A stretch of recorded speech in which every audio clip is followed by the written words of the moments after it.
ଗଳ୍ପର ନାମ ହେଲା ନାରଦ ନିଜର ଭୁଲ ବୁଝିଲେ। ଥରେ ନାରଦ ଯାଇ ଶ୍ରୀକୃଷ୍ଣଙ୍କୁ କହିଲେ, ଆପଣ ବୃନ୍ଦାବନର ଗୋପୀମାନଙ୍କୁ ମିଛରେ ଟେକୁଛନ୍ତି ଏବଂ ସେମାନେ ବଡ଼ ଭକ୍ତ ବୋଲି କହୁଛନ୍ତି, କିନ୍ତୁ ପ୍ରକୃତରେ ସେମାନଙ୍କର ବୁଦ୍ଧିଶୁଦ୍ଧି ନାହିଁ। ସେମାନେ ମୂର୍ଖ, ସେମାନେ ଶାସ୍ତ୍ର ପୁରାଣ ପଢ଼ିନାହାନ୍ତି, ଭକ୍ତି ବିଷୟରେ ସେମାନେ କିଛି ଜାଣିନାହାନ୍ତି।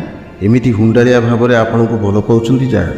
କୃଷ୍ଣ ନାରଦଙ୍କ କଥା ଶୁଣି ମନେ ମନେ ହସିଲେ। ନାରଦଙ୍କର ନିଜର ଜ୍ଞାନ ଗରିମା ପାଇଁ ଗର୍ବ ଦେଖି ତାଙ୍କୁ ଉଚିତ ଶିକ୍ଷା ଦେବାକୁ ଭାବିଲେ। ଶ୍ରୀକୃଷ୍ଣ ନାରଦଙ୍କୁ କହିଲେ, ହଁ, ଗୋପୀମାନେ ଆପଣଙ୍କ ପରି ଶାସ୍ତ୍ର ପୁରାଣ ପଢ଼ିନାହାନ୍ତି। ସେମାନେ ଘର କାମ ଓ ଗୋ ସେବାରେ ହିଁ ସବୁବେଳେ ବ୍ୟସ୍ତ ଥାନ୍ତି, କିନ୍ତୁ ସେମାନେ ଖୁବ୍ ସରଳ ଏବଂ ସ୍ନେହୀ। ଆପଣ ଯଦି ବୃନ୍ଦାବନକୁ ଯାଇ ସେମାନଙ୍କୁ କିଛି ଶାସ୍ତ୍ର ପୁରାଣ ବୁଝାଇ ପାରନ୍ତେ, ତେବେ ସେମାନଙ୍କର କିଛି ଜ୍ଞାନ ଆହରଣ ହୋଇପାରନ୍ତା। ନାରଦ ଏହା ଶୁଣି ଖୁବ୍ ଖୁସି ହୋଇ ସଙ୍ଗେ ସଙ୍ଗେ ବୃନ୍ଦାବନକୁ ଯିବେ ବୋଲି ଶ୍ରୀକୃଷ୍ଣଙ୍କୁ କହିଲେ। ନାରଦ ବୃନ୍ଦାବନରେ ପହଞ୍ଚିବା ମାତ୍ରେ ଗୋପୀମାନେ ଶୁଣିଲେ ଯେ ସେ ଶ୍ରୀକୃଷ୍ଣଙ୍କ ପାଖରୁ ଆସିଛନ୍ତି। ଯିଏ ଯାହା କାମ କରୁଥିଲା ସବୁ କାମ ଛାଡ଼ି ଛୁଡ଼ି ନାରଦଙ୍କୁ ଘେରିଗଲେ।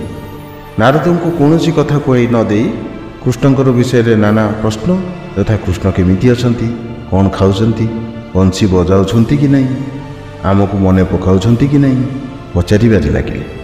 ନାରଦ ବ୍ୟସ୍ତ ଓ ବିବ୍ରତ ହୋଇ ବଡ଼ ପାଟିରେ କହିଲେ, ଆରେ ମୋତେ କିଛି କହିବାକୁ ଦିଅ। ଗୋପୀମାନେ ଚୁପ୍ ରହିଲେ। ନାରଦ କହିଲେ, ତୁମେମାନେ ଭକ୍ତି ବିଷୟରେ କିଛି ଜାଣ ନାହିଁ।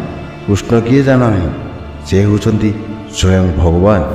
କିନ୍ତୁ କିପରି ଧ୍ୟାନ କରିବ ଓ ତାଙ୍କର ପୂଜା ବିଧି ବିଧାନ ଓ ଜପତପ ବିଷୟରେ ମୁଁ ତୁମକୁ କିଛି କହିବାକୁ ଆସିଛି।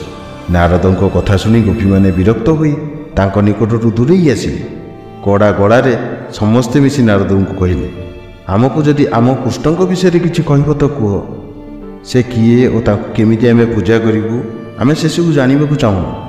ଆମ କୃଷ୍ଣଙ୍କର ଖବର ଯଦି କିଛି ଜାଣିଥାଅ ତାହେଲେ କୁହ। ସେ ଭଲ ଅଛି ତ? ବୃନ୍ଦାବନ କଥା ସବୁ ମନେ ଅଛି ତ ତାର? କେବେ ବୃନ୍ଦାବନ ଆସିବ? ଇତ୍ୟାଦି ଇତ୍ୟାଦି ପ୍ରଶ୍ନ ପଚାରି ଚାଲିଲେ। ନାରଦ ଏହା ଶୁଣି ନିଜେ ନିଜେ ଲଜ୍ଜିତ ହେଲେ। ଫେରି ଆସି କୃଷ୍ଣଙ୍କୁ କହିଲେ, ଯାହାର ମନରେ କୃଷ୍ଣ, ହୃଦୟରେ କୃଷ୍ଣ, ତୁଣ୍ଡରେ କୃଷ୍ଣ, ସେମାନଙ୍କୁ ମୁଁ କ'ଣ ବା କୃଷ୍ଣ ତତ୍ତ୍ୱ ଶିଖାଇବି? ଭଗବାନ ଶ୍ରୀକୃଷ୍ଣଙ୍କର ସ୍ମିତ ହସି ନାରଦଙ୍କ କଥା ଶୁଣୁଥାନ୍ତି। ନାରଦ ନିଜର ଭୁଲ ବୁଝିପାରି ଶ୍ରୀକୃଷ୍ଣଙ୍କ ପାଖରେ ନତମସ୍ତକ ହୋଇ ନିଜର ଭୁଲ ପାଇଁ କ୍ଷମା ପ୍ରାର୍ଥନା କଲେ। ଆଉ ସ୍ୱୟଂ ଭଗବାନ ଶ୍ରୀକୃଷ୍ଣ ନାରଦଙ୍କୁ କୋଳାଇ ପକାଇଲେ। ହଁ ବନ୍ଧୁ, କେତେ ସୁନ୍ଦର ଗଳ୍ପଟିଏ।